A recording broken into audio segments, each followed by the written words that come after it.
Connecting Slack to Salesforce using the DataFetch app gives you and any users that you share this data source with the ability to search for and pull up any data that is currently stored in your Salesforce on the fly from within the conversation you're having.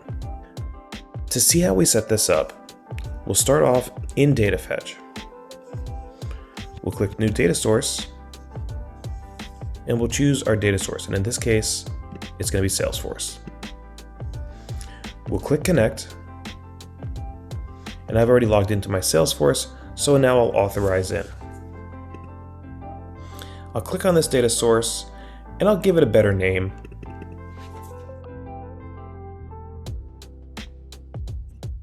And then I can go ahead and configure this.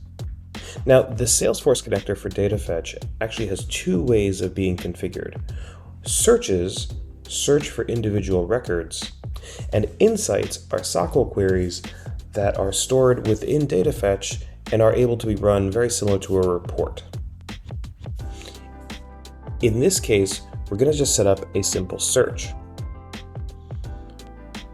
I'll add a search, and I'll select the object. You can see here we've defaulted the account object to be searchable by name.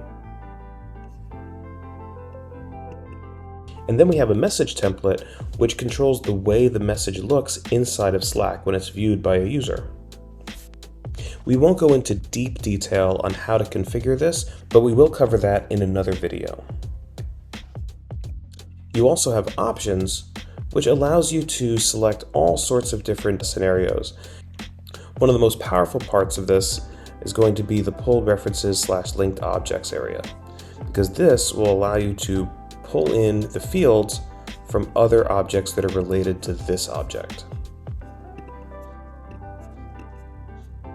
So now that I've done this, I can go in Slack and I can type in the name of an account using DataFetch. So I'll say /df and say Ficus. Without leaving the conversation that I'm in, I'm able to pull up details about the account that I care about.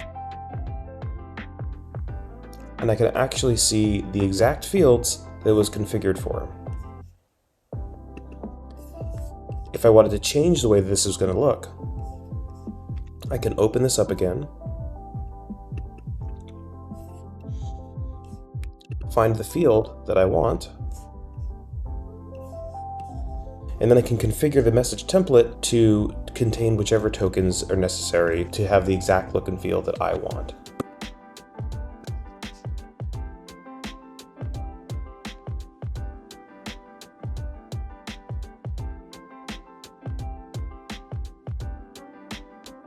If I wanted to make another object searchable, it doesn't matter whether it's a standard or a custom object. As long as it's an object that's inside your instance of Salesforce, you're able to choose it,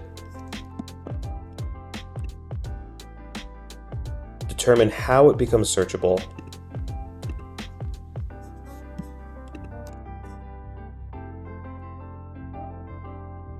and then configure the template of how that particular record gets displayed and which fields from that record gets displayed, including any related fields. By connecting Slack to Salesforce using DataFetch, you're literally putting any content that is available inside of Salesforce at the fingertips of yourself and your team. If you have questions or want to discuss a use case that you're thinking about for your organization, you can find us at datafetch.io. Thanks so much for watching, and we'll see you next time.